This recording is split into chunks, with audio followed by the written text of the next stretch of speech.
Frente al Tablero, el primer programa radial dedicado al ajedrez. 60 minutos donde el protagonista será el juego ciencia. Con historias, anécdotas y misceláneas, información y entrevistas, concursos e invitados, y todo lo que te puedas imaginar sobre el milenario juego. Frente al Tablero, conducido por Carlos Hilardo, por Radio Cultura 97.9.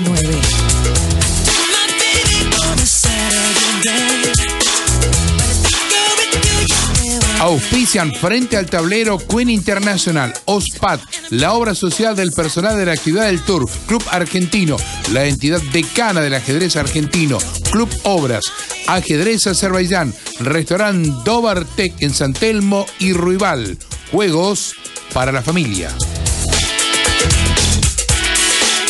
Hola, hola, ¿qué tal? Muy buenas noches, qué gusto saludarlos. Esto es Frente al Tablero, el primer programa radial dedicado al ajedrez educativo que semanalmente se transmite por Radio Cultura, la FM 97.9. Hola amigos, hola Alfredo, Andrés. ¿Qué tal, Carlos? Fresca noche, estamos con 11 grados de temperatura. 12 prácticamente. Sí, 20.06, Buenos Aires. Se mantuvo en todo el día hoy, alrededor de los 12 grados. ¿Está bien así, Andrés, este tiempo? Llovinando. Sí, no tanta lluviecita molesta y húmeda, preferimos una lluvia. Y un poco más de frío. Está esperando más frío este Yo hombre. estoy esperando que salga el sol el domingo. Directamente. Nosotros también, todos esperando que salga el sol. Y estamos acá haciendo ajedrez porque nos gusta esta apuesta al ajedrez educativo, porque el ajedrez nos ayuda a pensar. Nos gusta que el juego ingrese al aula como un método transversal de enseñanza, que el docente se valga del ajedrez para enseñar ciencias y también para transmitir valores, porque con el ajedrez educativo los chicos no compiten sino que conviven, y lo más importante en todo caso es el aprendizaje y no la premiación.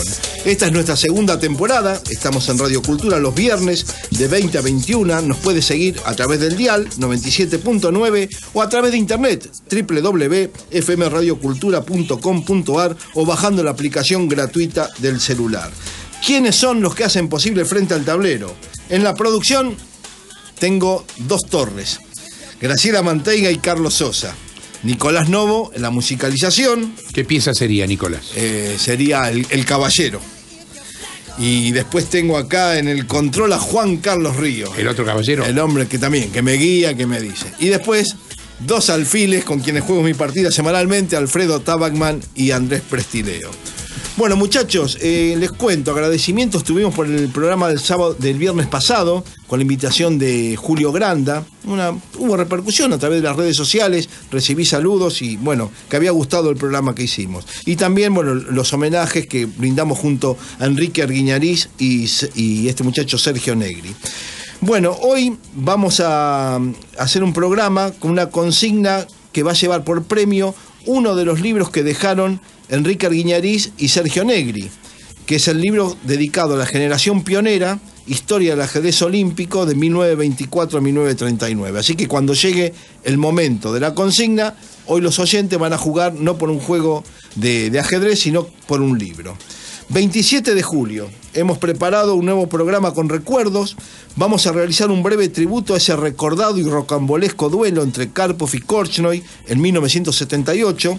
Hoy el capítulo será... ¿Ustedes creen en las brujas? Sí. Bueno, muy confiado está. ¿Vos? Y no, pero que las hay, las hay. Bueno, vamos a un tema de parapsicología, algo de brujos, de la buena y la mala energía. En fin, ya vamos a entrar en ese tema. Y por este tema provocó que 2 años después en Buenos Aires fuera sede de una semifinal que llegó justamente al Teatro Premier Víctor Korchnoi, el mismo que había tenido estos inconvenientes en Baguio, y se enfrentaba ante otro soviético, Leopold Lugayeski. Y entonces, bueno, para evitar tantos reclamos, a alguien se le ocurrió decir, bueno, tengo la solución. Y lo convocaron a un arquitecto que hoy nos acompaña en los estudios. Le damos las buenas noches al arquitecto Ricardo Jorge Ángel Serrano. Buenas noches, arquitecto. Sí, buenas noches. Así que fue usted convocado para subsanar ese tipo de problemas que se presentaba en la organización de un match, que los jugadores pudieran presentar alguna queja porque el público los podía incomodar, ¿no? Sí, efectivamente, era un problema que se planteaba de antemano. Yo conocía, en este caso, una necesidad que había planteado Fischer de no televisar los matches anteriores porque les molestaba a los jugadores las cámaras en movimiento y los ruidos. Entonces ya sabía que no iban a admitir la televisación del match, por lo tanto, la creación de la cabina facilitó esa realización en todo sentido, no solo el de la garantía de seguridad, de acústica, de confort de los jugadores. Pero ¿cómo fue que se despertó esta idea? ¿Cómo surgió la idea de hacer una cabina de cristal? Bueno, surgió del ajedrez mismo, porque en un traslado que teníamos a Quilmes para los campeonatos argentinos con el resto de compañeros de la PADA, se planteó la posibilidad con anterioridad de realizar este match, pedir para Buenos Aires este match, y alguien en el coche, mientras manejaba, me dijo: ¿y si vos hicieras ese match, cómo lo harías? Y a mí se me ocurrió en el instante, en una cabina de cristal aislada, con todo el confort y la mejor comodidad. Todos lo tomaron a risa, les pareció muy jocosa la salida, pero no, ¿cómo? Eso no se hizo nunca, ¿cómo vas a hacerlo jugar en una cabina? Bueno, y ahí quedó. A los meses se consiguió tener el match en Buenos Aires y me ofrecieron la coordinación general, que junto con el maestro Naidor lo llevamos adelante, y ahí volcamos todas estas inquietudes. ¿Sabe que usted me está comentando de algo que le sucedió en 1980, cuando se le ocurrió esta idea? Pero parece que antes ya había otra persona que había pensado lo mismo. Deme ese párrafo del libro de Korchnoi. Poco antes de mi viaje a Manila, dice Korchnoi, Campomanes acudió sin pensárselo mucho a visitar a un psicólogo muy conocido en Filipinas, un jesuita llamado Padre Bulatao, para pedirle su opinión sobre interferencia mental. El padre Bulatao no estaba al corriente de los hechos, pero dijo que en todo caso era posible que se influyera psicológicamente a los jugadores desde el auditorio y que era difícil impedirlo. Yo también visité al padre Bulatao justo antes de mi rueda de prensa. Me dijo lo mismo que a Campomanes y añadió que la única forma de eliminar esa influencia era colocar una pantalla de cristal en el escenario, así los jugadores no podríamos ver el auditorio. ¿Qué me dice? Sí, es realmente una posibilidad. Yo reconozco no haberlo pensado tan científicamente. La idea de la cabina fue una creatividad natural, esas espontaneidades que se dan, y luego en la verificación resultó muy positiva, tuvo muchos elogios. Bueno, creo que no se volvió a poder transmitir un match mundial por televisión a todo el mundo. Ahora vamos a entrar en ese tema. Bueno, nos vamos preparando frente al tablero. Te recordamos, papá y mamá, que aunque el nene juegue solamente al ajedrez, no va a aprobar el examen de matemáticas, pero si aprende matemáticas jugando al ajedrez, ese conocimiento quedará fijado para siempre. Ahora sí, nos ponemos en marcha con este tema. ¿Quiere comer sano, bajar su colesterol, la diabetes y la hipertensión? Queen International tiene la solución.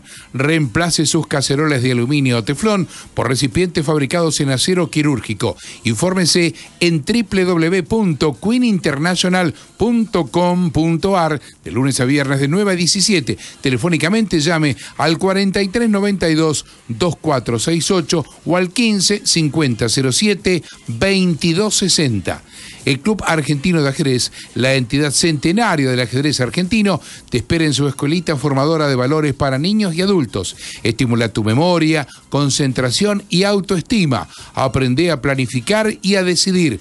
Hacete socio del Club Argentino, Paraguay 1858, teléfono 4811-9412 o 4151.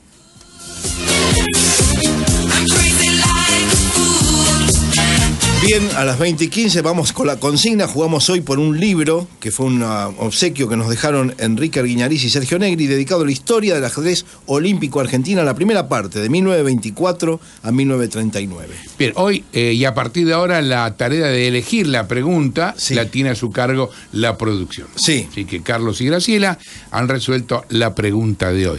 ¿Qué dicen ellos que está relacionada con el ajedrez educativo y las matemáticas? Y nuestros oyentes deberán hacer el siguiente cálculo. Sí. Imaginemos, yo le voy contando a Andrés mientras, que 21 peones representan 21 vasijas. 7 de ellas tienen capacidad para almacenar 2 litros de agua. Otras 7, 1 litro, y las 7 restantes no permiten carga alguna porque están cerradas. La pregunta dice, ¿cuál sería el cálculo para dividir la misma cantidad de vasijas, o sea, los peones, y litros de agua entre 3 jugadores? La voy a repetir. Imaginemos que 21 peones representan 21 vasijas. 7 de ellas tienen capacidad para almacenar 2 litros de agua. Otras 7, 1 litro, y las 7 restantes no permiten carga alguna porque están cerradas. ¿Cuál sería el cálculo para dividir la misma cantidad de vasijas, o sea, los peones, y litros de agua entre 3 jugadores? Una ayuda, son 21 vasijas, son 3 personas que corresponden 7 a cada uno. Correcto. Ahora, después busquemos a ver cómo dividimos los 21 litros de agua que tenemos entre los 3 en 14 vasijas. Si no sabe la respuesta, igual puede participar dando un me gusta y un compartir en la página de Facebook @Diarios de Ajedrez. Nuestras vías de comunicación por WhatsApp 11 55 77 11 92, por teléfono 48 19 94 94 9495, por Twitter Sí, @ajedrezcaichés y por Facebook @Diarios de Ajedrez. a llamar, a participar por un libro, Historias del Ajedrez Olímpico Argentino, escrito por Sergio Negri y Enrique Arguiñarís. OSPAT, la obra social del personal de la actividad del turf, también quiere estar presente junto al ajedrez con otra apuesta saludable para sus afiliados. El ajedrez y OSPAT, una gran jugada. Si querés aprender a jugar al ajedrez y estudiar con los mejores, inscribite en la Escuela Deportiva de Ajedrez del Club Obras. Clases en nivel básico, intermedio y avanzado. Instituto Obras Educativo, Avenida del Libertador 7395. Bueno, nos ponemos en marcha 2019 con el primer bloque. Vamos a hacer un pequeño tributo a Karpov y Korchnoi. Ya nos referimos a este duelo. Hablamos el programa pasado sobre el problema que hubo con las banderas, que juego con la bandera suiza, que no juego, que es blanca, apátrida, no, yo me escapé, que el problema del saludo. Hoy les voy a contar otra historia y está relacionado con un tema de parapsicología. La historia de Vladimir Zúcar, un parapsicólogo de la KGB, especialista en hipnosis telepática. En la cuarta partida del match se presentó en la sala de juego. La intención era persuadir a Korchnoi, tratar de cruzárselo en el pasillo antes que empezaran las partidas, o ya estando en el escenario, que se podían cruzar sus miradas.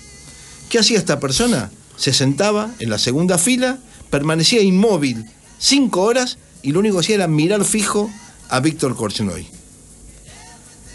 Cuando sucede que gana Karpov la octava partida, el equipo de Korchnoi dice, hay que sacar a esta persona de acá. Y los organizadores, pero ¿cómo voy a sacar a una persona que no hace nada, que está sentado? No, perturba a mi asistente. Lo retiran. Entonces lo mandan a la fila número 11, que de allá lejos no iba a molestar a nadie. En la 11ª partida, con el match favorable a Karpov, aparece en la sala el doctor Berginer, que era el psicólogo personal de Korchnoi, y le aconseja el uso de gafas espejadas, para 2 motivos. Karpov tenía una mirada muy potente, entonces para que se reflejara su propia mirada al rival, y para que Zúcar, desde lejos que estuviera, no lo molestara. Curiosamente ese día, Zúcar estuvo muy molesto, inquieto, no se quedó inmóvil, y Karpov jugó como nunca antes, muy mal, ganó Korchnoi. Cuando el KGB se entera de lo que está pasando, que hay un parapsicólogo, hay, bueno, una historia muy larga para contar, con desclasificación de archivos y demás. Se quedó comprobado que hubo más de 18 agentes del KGB trabajando para que Karpov ganara el título. Lo rodearon al psicólogo de Korchnoi, impidiéndole que se sintiera cómodo. Bueno, este profesional trabajó solamente 3 días y el tercer día agarró un avión y se mandó a mudar de Manila. Una vez que se fue, el juego 13, 14 y 17 lo ganó Karpov. Karpov ganaba 4-1. ¿Y ahora? Entonces Korchnoi convocó a Didi y Dada. Eran 2 integrantes de una secta, Ananda Marga, que se presentaron con túnicas de color naranja. Cuando ingresaron a la sala así vestido, aparte diciendo unos ritos, provocó que el parapsicólogo Zucker saliera disparado de la sala a la calle. Bueno, vamos a resumir, ese día ganó Korchnoi, 4-2. ¿Qué hacían ahora? Bueno, alguien inventó o descubrió que esas personas, estos yogis, eran sospechosos de asesinato. Entonces no podían entrar más a la sala de juego. No podían andar en la calle, no podían ver el match y los dejaron confinados donde estaba la casa de Korchnoi, donde él vivía con sus asistentes. Tras varios papelones continuó el match, volvió a ganar Karpov porque Zucker volvió a su fila y se quedó mirando el torneo. Ahora Karpov ganaba 5-2, le faltaba una para ganar el match. Impensadamente, con los yogis en la casa que le enseñaban ejercicios de parapsicología, Korchnoi, de ¿cómo se llama?, de yoga, Korchnoi ganó los juegos 28, 29 y 31. El match de pronto quedó igualado 5-5. Ahora había que ganar una sola partida más para saber quién era el campeón. Pero bueno, eso se lo voy a contar en el próximo programa. La mejor jugada está en Radio Cultura 97.9, Frente al Tablero, el programa que te enseña por qué el ajedrez es fácil y divertido.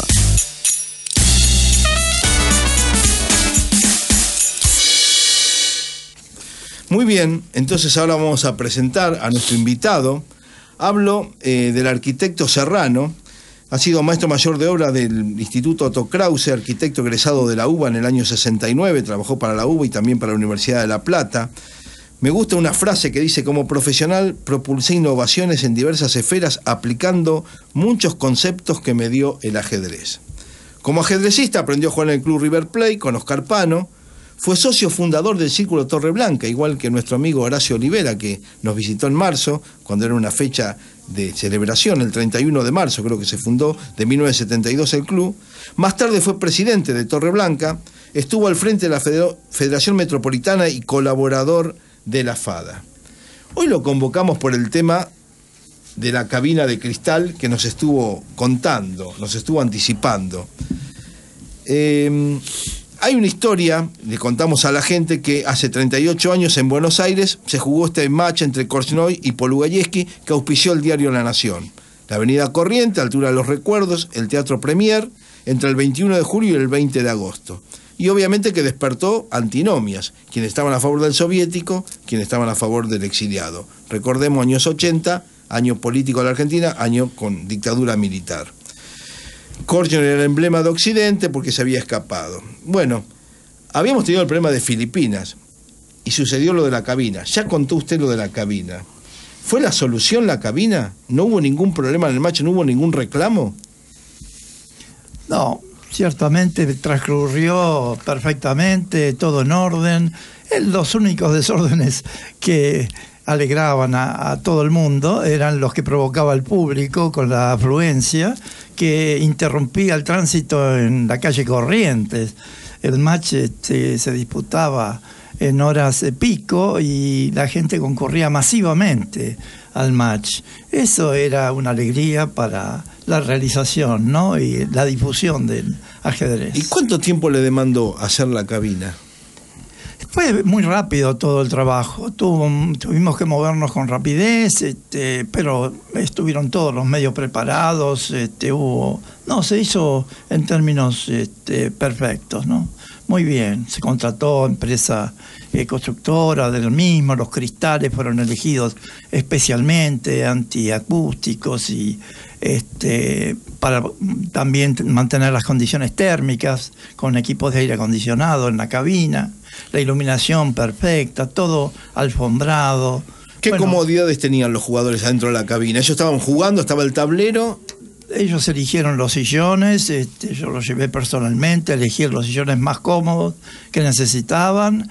La mesa ya estaba diseñada por mí, la mesa de la pancita, famosa, el tablero era ideal y les di toda la comodidad, los baños químicos cercanos al lugar de juego para que no se tuvieran que desplazar y 2 salas de descanso laterales a la cabina para que pudieran caminar, ir a un sillón mientras pensaba el jugador, ¿no? ¿Y por qué era insonora la cabina? ¿Qué tratamiento tenía? Y la acústica, a pesar de que el teatro Premier, en este caso, la tenía, pero el público a veces se manifestaba ruidosamente. Entonces había que darle silencio, ¿no es cierto? ¿Y tenían comodidad de vestuarios también? ¿La misma cabina estaba habilitada para...? No, vestuarios no hacía falta, ellos no se cambian, pero sí tener los baños cercanos, eso sí. No, porque creo que tienen como una sala de relax donde ellos podían... Sí, los costados de la cabina podían... Pero no estaba a la vista del público. Que ellos, estaba, yo me acuerdo claramente del juego, pero no me acordaba de los costados. Había un sistema diseñado, fue lo primero que se planteó, no van a estar demasiado lejos los jugadores y no van a ver la jugada. La acercamos con la televisión. Hubo todo un sistema que nos contratamos con Badía, y tuvimos cámaras en todos lados, una pantalla gigante sobre el escenario que permitía al último persona del pullman visualizar a los jugadores en primer plano, a su vez con televisores en la calle, y se transmitía a todo el mundo. Sí, recuerdo. Fue el primer match que se pudo transmitir y perfectamente en silencio, las cámaras estaban fuera de la cabina, por lo tanto no molestaban para nada a los jugadores. Para ilustrar lo mejor posible cómo era la cabina, era cúbica, digamos, pero... estaba cubierta también por encima. Cielo raso también. Toda la iluminación. Tenía una puerta de acceso, seguramente, ¿no? Sí. ¿Y había algún tipo de ventilación fuera de eso? Estaba el aire acondicionado. Aire acondicionado. Sí, todo acondicionado, adentro. Sí. Ajá. Temperatura ideal. Sí. ¿Usted se acuerda, arquitecto, cuál fue la reacción, algún comentario que haya recibido de Korchnoi, de Pulaviesky, cuando vieron la cabina? ¿Hubo aprobación? ¿Estaban contentos? Sí, ¿Qué dijeron? Muy contentos, se agradecieron cómo los atendimos, cómo estuvieron muy cómodos en los hoteles, realmente fue confortable. Pero ellos no lo descubrieron cuando llegaron acá, o ya sabían que iba a haber una cabina. No, la conocieron aquí. ¿Sí? Sí. Yo lo llevé personalmente, pedí a ver si hacían alguna sugerencia en algo que se quisiera agregar, pero dijeron está re completo, está todo pensado. Arquitecto, como para que hoy el oyente que no conoció esa cabina y se le imagina, ¿usted recuerda más o menos las dimensiones que tenía? Sí, 5 metros por 5 metros. Claro, que hoy sería una habitación grande. Sí, el escenario lo permitía, tenía que estar solamente los 2 jugadores y el juez, que era Miguel Naidor, ¿no? Sí. Eran las únicas personas que estaban dentro del escenario estaba perfectamente esos 5. Eso es reglamentario, ¿no? Todo. Las condiciones tenían que ser reglamentarias a nivel internacional. ¿Y qué fue de la vida de esa cabina? Creo que, la tiene, por supuesto, el Diario de la Nación, que fue su propietario y auspició esta semifinal. No sé qué habrán hecho con ella, pero sí, debería estar. Es difícil de almacenar. Sí, siempre se pensó que alguna vez iba a repetir. Y vos hablaste recién de Granda, ¿no? Sí. Que tiene muchas intenciones de promover el ajedrez a nivel mundial y hacer que Sudamérica vuelva a tener no solo las Olimpiadas, sino algunos matches, ¿no? Exacto. Habló de un circuito latinoamericano por esta ¿Quién sabe? Esto de la posibilidad de saber que en Argentina tan bien acogidos los ajedrecistas. Si bien los tiempos cambian, la economía y los valores hasta del dinero cambia con el tiempo, pero estimativamente hoy, ¿cuánto puede salir a hacer una cabina como esa? Estimativamente, no le voy a pedir que sea el centavo, pero ¿qué valor tendría que estar pensando una persona de poner una cabina de cristal? Y mira, tendríamos que hablar de nivel dólar, en fin. Sí. Estaríamos hablando en los $10.000, una cosa así. Yo estuve en Bilbao en el año 2008, se jugó la final del Grand Slam, que ganó Veselin Topalo, participó Magnus Carlsen, el indio Anand, y allí se puso una cabina de cristal en la Plaza Seca, en la plaza de Bilbao. ¿Por qué? Los organizadores habían pensado hacer este torneo tan importante, que tenía 140.000 euros para el ganador, en uno de los teatros, creo que era el Teatro Arriaga de Bilbao, que era un lugar bellísimo. Pero pensaron, ¿quién va a entrar al teatro? Van a ser 5 personas, 10 personas, porque está escondido el ajedrez. Hay que sacarlo. La plaza está llena de turistas. Entonces pusieron la cabina con doble vidrio, por eso le preguntaba cómo era lo de insonora, con también preparada, climatizada, y la gente podía jugar y hasta podían golpear el vidrio, que del lado de adentro los jugadores no escuchaban porque había doble placa de vidrio. Me pareció algo fantástico, que sería una forma de sacar el ajedrez y mostrarlo. Me imaginaba acá, en el Obelisco, poder poner una cabina de cristal, que estuvieran los jugadores ahí, que la gente los pudiera ver. Sería algo, bueno, a mí que amo el ajedrez, me parece que sería algo muy bueno para promocionar el juego, ¿no? Sí, realmente sí. $10.000 no es algo tan caro. No, Kiko. Pero no, yo creo que la promoción se tiene que dar a través de las escuelas, de la enseñanza del ajedrez, a los infantiles, a los cadetes, el apoyo a las mujeres, promover el ajedrez femenino, en fin, todo lo que actualmente se está desarrollando, pero no en la escala necesaria, ¿no? Y usted me habló de que se filmaron las partidas. Y con ese material fílmico, ¿qué pasó? ¿Sabe algo? Está todo archivado, eso tiene que estar en poder del Diario de la Nación. Ajá. Habría que preguntar por ahí si ellos lo tienen, pero sí, está todo filmado. Bueno, todas las partidas fueron las 12 del match y aparte el desempate que hubo. Ahora vamos a ir a un recuerdo, vamos a hablar con Ever Pérez García. Es nuestro corresponsal que está en Holanda, nos sigue todos los viernes. Y él en persona, siempre le digo, vos sos testigo de la historia del ajedrez, pues estuviste con todos. Y él recordaba que un año después, en Tilburg, se cruzó con Víctor Korchnoi y con Lev Polugajevski. Entonces, bueno, hoy nos va a contar de qué se trató ese encuentro. Ever, ¿estás ahí escuchándonos? Sí, buenas noches. Y un saludo para ti, para los amigos que componen el equipo, y también para el señor invitado. Bueno. Quiero contarte que fue para mí muy emotivo eso, porque yo tenía en mi cabeza, el encuentro que ocurrió fue en 1985 en la ciudad de Tilburg. Y yo tenía en mi cabeza un poco los episodios que sucedieron antes, y sabía de que hubo en un momento una rivalidad muy fuerte y hasta enemistad, incluso que no se daban las manos, en fin, una serie de cosas muy desagradables, pero muy típicas en esa época en que la Unión Soviética saboteaba a Korchnoi y Korchnoi respondía también en forma agresiva, y bueno, y todo era agresividad en ese momento.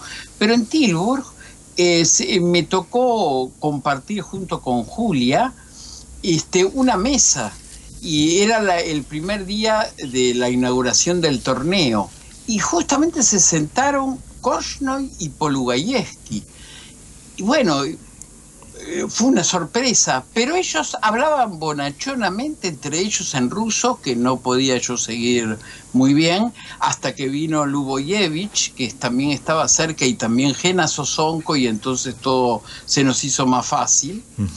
Korchnoi hablaba distintos idiomas, y entre ellos hablaba bastante bien el italiano. Pero era muy difícil con Polugajevski, que necesitaba traducciones porque su inglés era pobre, y él pedía siempre un poquito de ayuda. Eso tiene también una explicación, porque en 1985 ya Korchnoi no era más un aspirante al campeonato mundial. Al parecer, mientras ellos eran aspirantes al campeonato mundial, la cosa estuvo complicada, pero hubo mucha distensión luego que terminó ese tipo de lucha y competencia. Muy bien. Bueno, Ever, la verdad que siempre engalanás el programa con ese toquecito, con el hecho de haber podido estar con los protagonistas, en este caso con Víctor Korchnoi y Lepo Lugajewski. Te mandamos un abrazo de aquí, la verdad que estamos muy contentos con el invitado que tenemos, una persona que ha sido testigo y ha sido, bueno, partícipe de este duelo entre Korchnoi y Polugajewski, creando la cabina de cristal y otras tantas cosas más que nos vas a contar ahora a lo largo del programa. Bueno, muchas gracias por la oportunidad y me quedo escuchando encantado porque es fascinante realmente este programa. Gracias. Muchísimas gracias, un abrazo, amigo. En Radio Cultura 97.9 estamos escuchando Frente al Tablero, el primer programa radial dedicado al juego ciencia. 60 minutos con historias, información y entrevistas en el que el protagonista es el juego de ajedrez.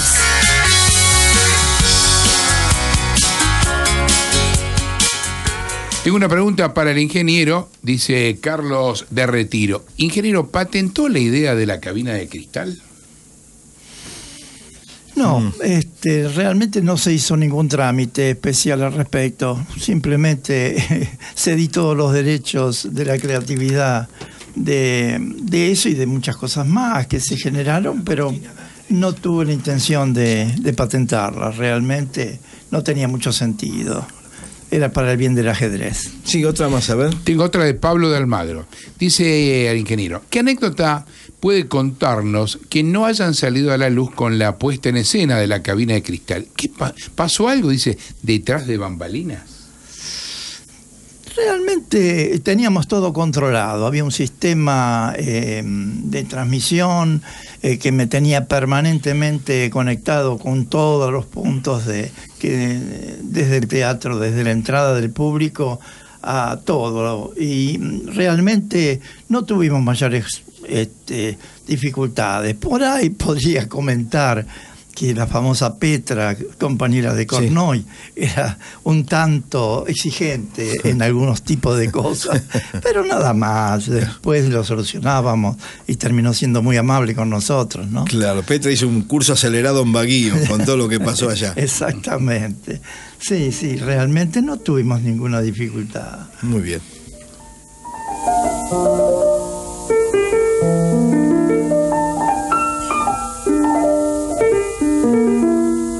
Con esta cortina de jazz de Enrique Mono Villegas, es que la que acompaña a Andrés Prestileo cada semana con una efeméride, que quedó pendiente del viernes pasado, que tenía que ver con... Bueno, justamente, déjame contarte cosas que pasaron el 20 de julio de 1972, que cayó jueves. El viernes pasado se cumplió un aniversario. En ese momento habían pasado 3 años de la llegada del hombre a la Luna, pero en el país y en el mundo pasaban otras cosas. La tapa del diario Clarín comentaba sobre contactos secretos de Estados Unidos y Hanoi en el marco de la guerra de Vietnam, que tenía ya 17 años y todavía le faltaban otros 3.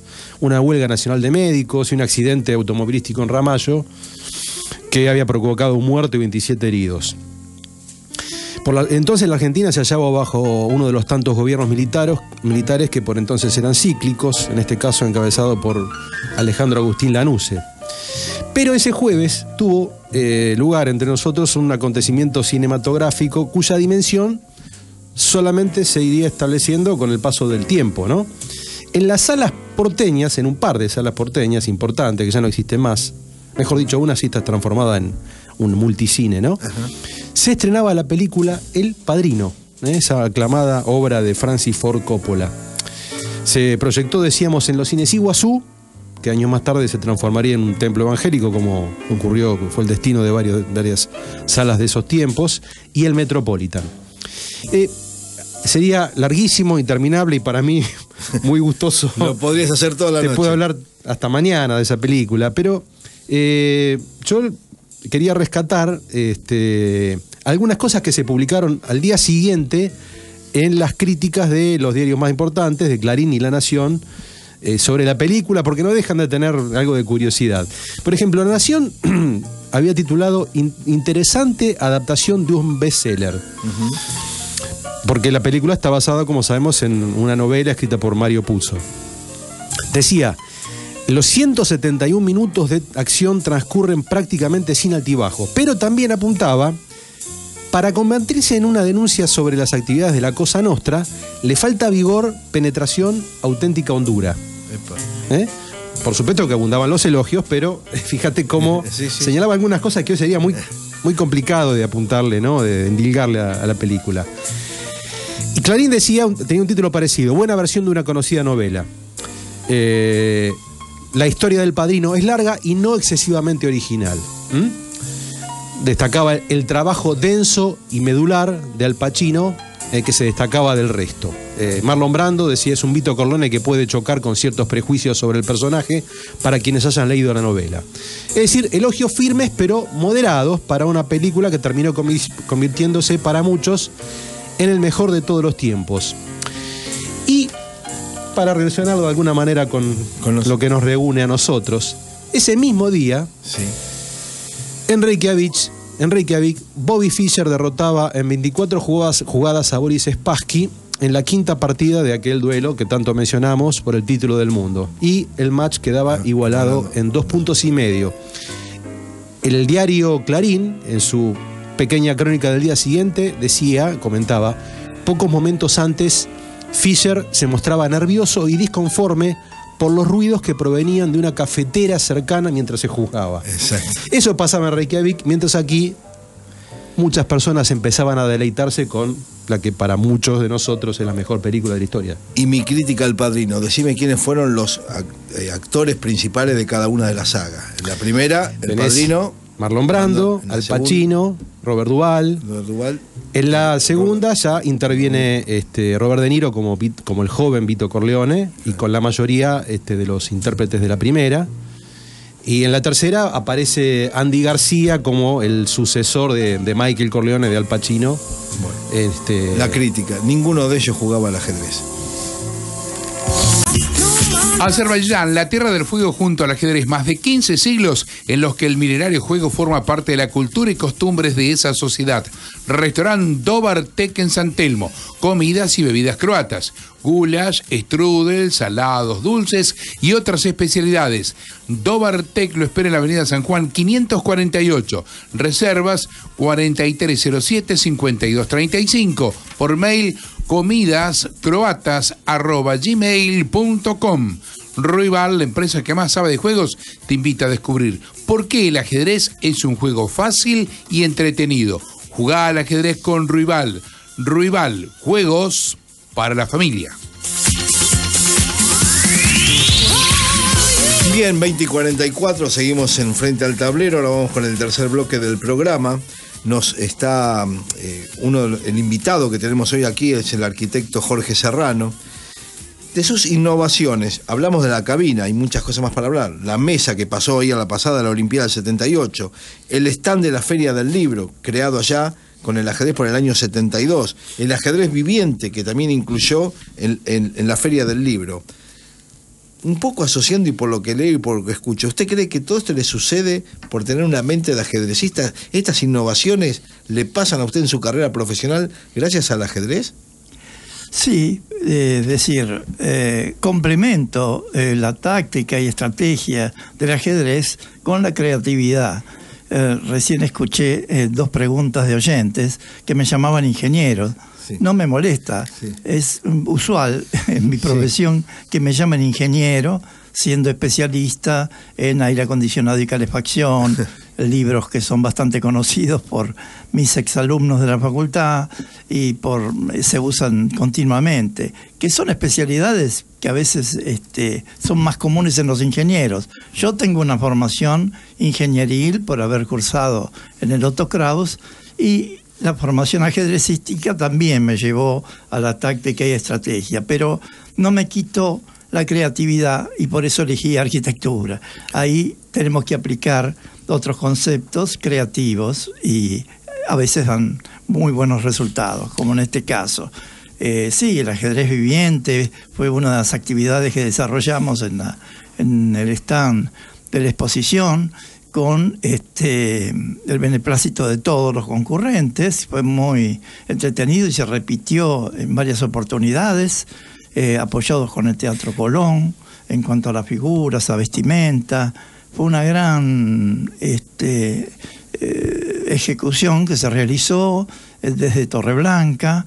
Bueno, los cursos que dábamos, de la cual tengo alguna anécdota al respecto. Vos hablaste recién del ajedrez, las cosas que favorece. Yo daba un primer curso de ajedrez a los chicos y una madre muy preocupada se me acercó para decirme que lo iba a retirar al chico porque no quería que se dedicara al ajedrez, porque perdía tiempo para el estudio y entonces le llevaba mucho tiempo. Y déjelo, señora, después de un mes hablamos. Volvimos a hablar al mes. La señora me agradeció que había aprendido a jugar al ajedrez el nene y la velocidad con que ahora estudiaba. Dice que ahora hacía los deberes en la mitad del tiempo que lo hacía antes, y que matemáticas y todas las materias no tenía ninguna. Lo cual para mí es una anécdota, pero es realmente útil el conocimiento de aplicación, ¿no? Usted habla de la mamá del nene. Yo quisiera hablar, acá hay una señora que hace 45 minutos que está sentada, me refiero a la señora Elba, está firme ahí en un rincón del estudio siguiendo cada una de sus palabras. Bueno, Elba también debe haber sufrido esta hiperactividad que usted tiene con el ajedrez y su profesión. Sí, realmente, a veces lo sufre, a veces nos divertimos, pero no, es una compañera ideal, sí, realmente.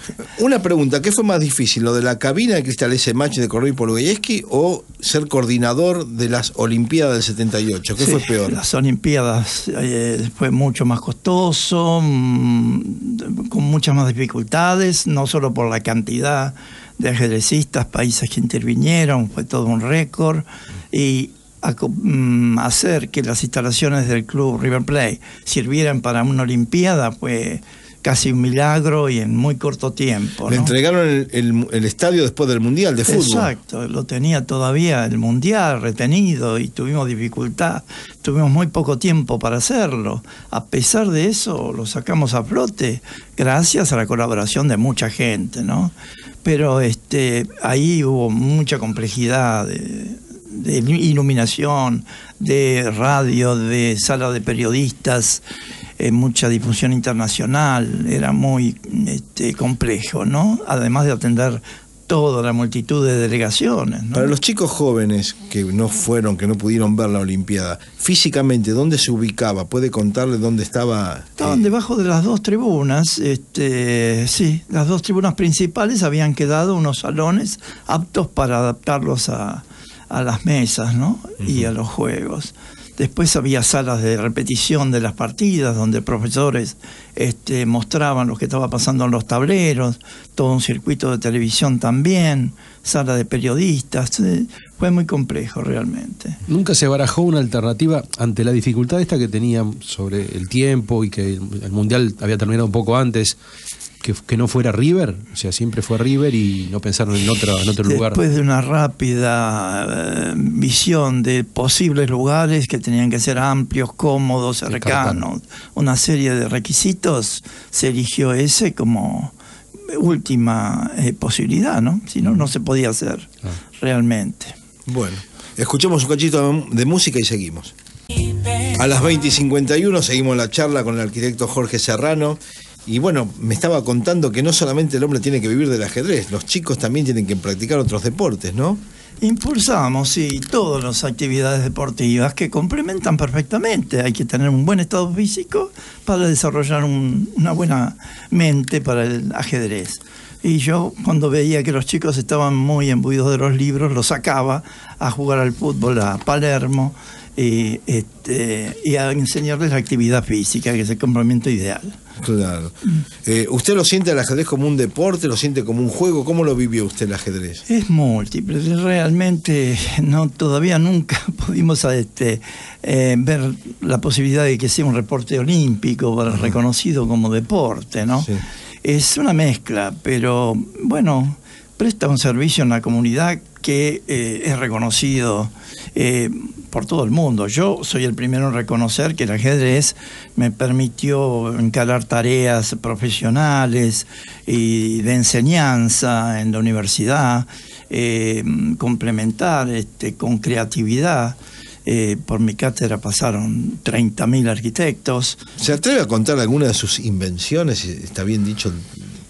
Bueno, por ejemplo, en el año 75 yo ya pedía en la facultad que las teóricas que se daban por los profesores eran de conocimientos muy técnicos, pero no tenían el profesor la dicción o el movimiento o el complemento de su presencia física arriba de un escenario para dar una clase a 500 alumnos. Entonces pedía tener enseñanza en teatral, que era un complemento, y hace 2 o 3 años que la universidad está dando cursos que complementan ese conocimiento, porque no basta solamente tener el conocimiento, sino saber expresarlo, saber retener la atención del alumno. A veces un silencio en una clase teórica es más importante que el decir algo. Entonces, por ejemplo, era una de mis desarrollos, otro de llevar a mis alumnos, los llevé a Brasil a complementarme en la Facultad de Arquitectura de San Pablo, y los alumnos contentos de que hacíamos un intercambio. Bueno, fueron muchos, los libros que fueron de uso y siguen siendo de uso profesional. Hay muchísimas inquietudes ajenas incluso a la profesión misma, pero que desarrollo permanentemente. Ideas como de pensar que la creatividad es un complemento ideal. Y ayer, complementando esta charla, veía que un señor un poco conocido, como Albert Einstein, decía que, a ver si se lo leo yo: la mente intuitiva o creativa es un regalo sagrado y la mente racional es un sirviente fiel. Vivimos en una sociedad que honra al sirviente y ha olvidado el regalo sagrado.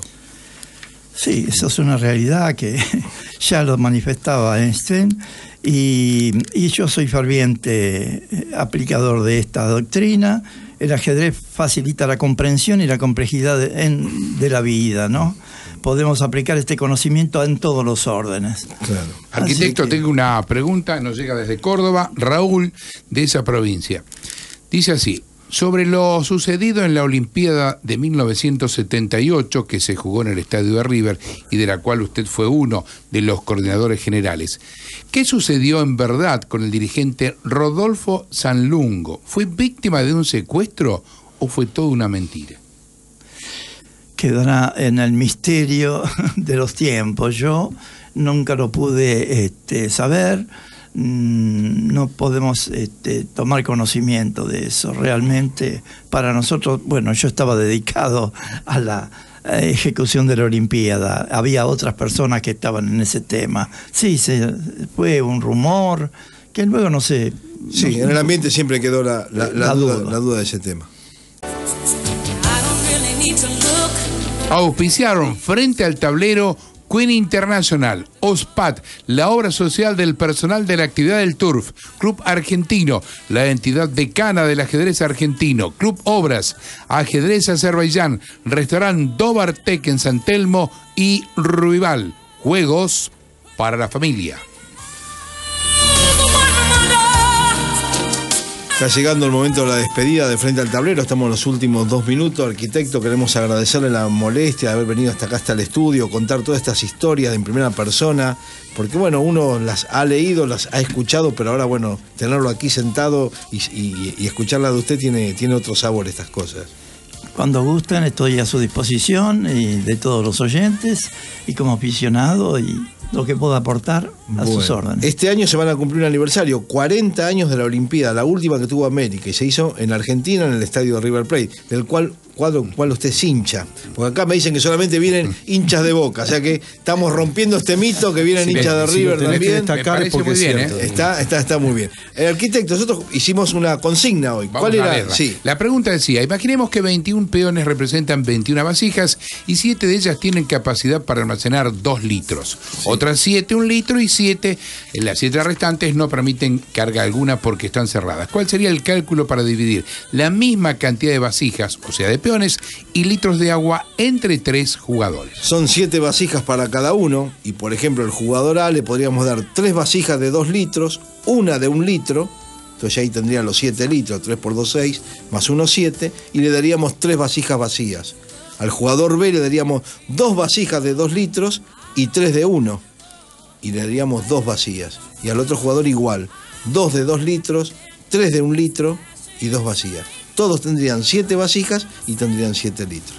Esto está sacado del El hombre que calculaba, un libro de edición pluma y papel de Malva Taban, que es en verdad un seudónimo, es Julio César Melo, un profesor de matemáticas brasileño, que firma con este seudónimo, y está el libro El hombre que calculaba. Así que bueno, muchachos, 20 y 59. Vamos al sorteo. Dígame un número del 1 al 30.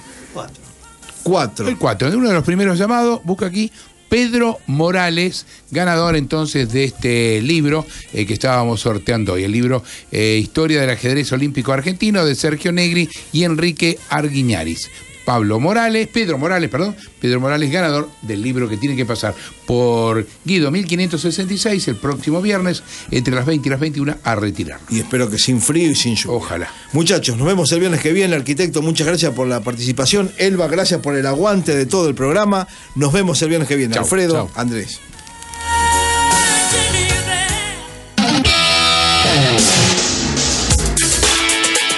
Este es el final de la partida. La seguimos en 7 días, frente al tablero con Carlos Hilardo, por Radio Cultura 979.